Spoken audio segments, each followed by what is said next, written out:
warbaahinta in badan ka maqasheen 15 Abriil 1988 magaalada Berbera ku dhashay hooyadii waxay ahayd qarad xirsi ciise kumuu raagin Berbera wuxuu ku kacaamay oo ku barbaaray magaalada Cadan oo ay aabihii ku dhasheen 18 jirkiisii ayuu fanka halkaa ka bilaabay isaguna fanaan ma haysay dadku yaqaaniin laakiin tii Axmed Yuusuf Tacaale oo aan waalnahay shalay soo Kanada jooga maraan la hadlayay wuxuu ii sheegay in aabihii Ismaaciil Xudaydi uu dhageystay radio Hargeysa ka dhageystay isagoo ku duubay heesihii daaya dhaqanka Bilaamaara heestii gaagaabanayay ma gudin baa lagu jarjaray buurbuuranayay ma buushay wada cuneen oo ku duuban wax loo oran jiray gramophone ama af carabiga sanduuqa darab oo Cadan lagu soo duubi jiray inuu halkaa ka dhageystay ilaa halkaasuu ka socdaa Xudaydi oo fankiisu taxan yahay dabeedna wuxuu noqday macallin ku noqday kamanka hal abuur miraa curiyo wuu ahaa hal abuur alxaanta iyo codadka sameeyo wuu ahaa codadkiisii dhaxalgalka ahaa waxa ka mid ahaa ee bilowga ahaa qaraamkii wuxuu ku lahaa oo ka mid ahaa rifdoor oo laga yaabo magaca inay dadku la yaabaan laakiin tii ahaa magac cadar markaa Jabuuti hadii la iska keeni jiray kulli quraaradu buluuki bay ahayd biyaha ku jira cadarkuna inay buluuki ahaayeen baan maraynayaa ilaa imika uu socdaa inkastoo sidii hore uu u socday aanu ahayn kaasaa la oran jiray Ravidi or dabeedna markii dambe Soomaalidu bixisay rifdoor raaxeeye oo 3 nooc ahaa mid xuraamiya oo ay maandee qaado iyo laba kale codadka mid buu lahaa Cabdilaahi Qarshana uu sheegay inuu lahaa 1993 mar erteedeeda Jabuuti ay wax ka duubaysay Xudaydi alxaantiisa kale waxa ka mid ahaa ama heesiisa waxa ka mid ahaa hawdo magacaagiyo oo ahayd hees wadaniya oo ku saabsanayd qaybta Soomaalida ee dalka Itoobiya ama Soomaali galbeed loo oran jiray ama imika wakiilka shanaad la yiraahdo Xudaydi waxa kale uu ii sheegay 2017 maruu halkan joogay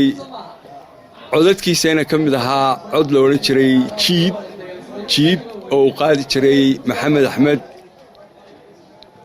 heermay imkaan hanbaabirayo kuwan ka hadha hore u maray Xudaydi wuxuu ahaa hal abuur maansiyahana waxaan xasuustaa 8 bishii March 1980 wuxuu ka mid ahaa dadkii ka soo qayb galay deeleyda maansooyinkii ugu dhaadheeraa mid ka mid ah oo daradhig leeyahay ayuu lahaa daradhig hordhaceedu wuxuu ahaa hal abuurka intiisa badani waa aragteenoo hawdo haleelo geela iyo hareeri magoole iyo hawdo roob helay iyo nolosha dhaqanka raacatada ay badan arar iyo gogoldhigba ka dhigtaan maansadan dheer ee deeleyda ku jirta ee daradhig qaybta ugu horeysa oo dhan oo intaas soo beeja Xudaydi wuxuu kaga baxayaa arar ah badda iyo dhaqankeeda iyo kalluunka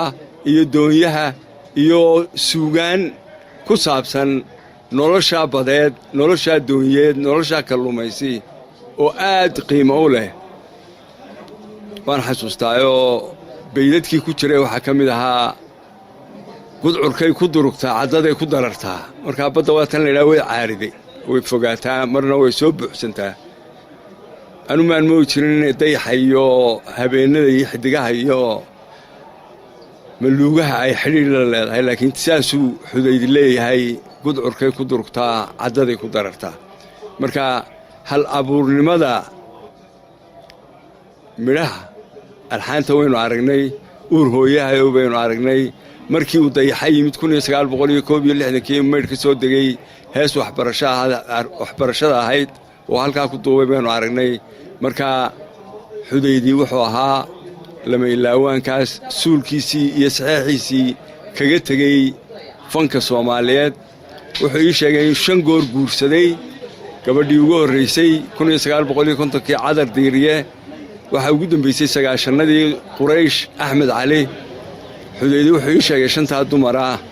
mid uun baan waxba u dhalin laakiin tii 4 kale isu geyn inay 5 wiil iyo 4 hablood u dhaleen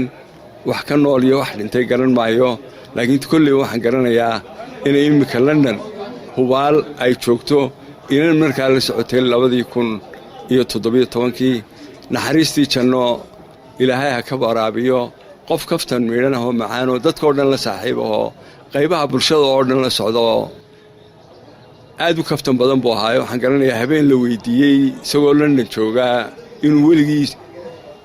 bal inuu isku dayo inuu heestiriyo dabeedna si kaftan ku jiro aad loogu qoslay wuxuu yiri haddaan imika israahada hees dubaanadoo dhan baa baqteeya naxariistii janno ilaahay ha ka waraabiyo eheladiisa iyo qaraabadiisa samiriye iimaan ka siiyo fanaaniinta Soomaalida meel kasta oo joogaanba iyagana ilaahay samiriye iimaan ka siiyo saasaynu ugu ducaynaynaa Axmed Ismaaciil Xuseen oo loo yaqaanay Xudaydi noloshiisii dhalasho Berbera kacaankiisii iyo barbaarintiisii cadan qaybtii dambe noloshiisa Hargeysa oo markaas oo qaraamkii laga baxayo heesaa la galiyo Hargeysa manay 61kii dabeedna intii dambena Muqdisho ku noolaa Jabuutina waayuu ku noolaa intaasuu noloshiisana ku soo qaatay oo ay dadku wada garanayaan Xudaydina dee ninka 29 jirka ee 18 jirka ku soo bilaabay inuu garaaco dee waxay la tahay cimriga waqtiga uu jiray baa sheegaya inaan cid ka badisaaba aanay jirin marka wuxuu soo bilaabay 28kii markuu dhashay 36kii meelahaas waa looga horeeyay deesbookii sheegay Cabdi Xandulle Cabdi Afweyne oo violintana tumi jiray Ismaaciil Nahaari ayaa ay baray marka muddada dheer waqtigii badnaayo u huray dadaalkii badnaayo geliyay la xandaadigii uu ahaa midhihii uu sameyn jiray waxa soo dhan baa isu geyntooda wadarto ay ka dhigaysaa inuu ahaa boqorkii cuudka oo cid muddana ku gaadhaama jirto garaacistiina cid ku gaadhaama jirto hal abuurkii ereyada iyo alxaantana uu leeyahay saasaynu ku sogootaynaa ilaahayna naxariis uga baraynaa inaguna samiriye iimaan Qoraabobe ayaa sidoo kale ka hadlay cudurka adduunka sida baan ugu faafay ee coronavirus-ka oo uu tilmaamay in markaasi loo baahan yahay in ay bulshadu sidii ay isaga xakameyn karto ay isaga xakamayso erey baan waxaan ka oran lahaa xanuunkan dadka iyo dalka caafiyay xanuunku wuxuu nooga baahan yahay dagaal inaynu la dagaalano inagoo niyad adag inagoo isku kalsoon inaynaan isdhiibin oo inaynaan isu dhiibin inaynaan oranin waxa Mareykan u taag leeyahay China u taag weeyda Talyaani u taag waayay iyaguna tooda inaguna teena Abdullaahi Suldaan Mary Sulhaba wuxuu ahaa ilaaha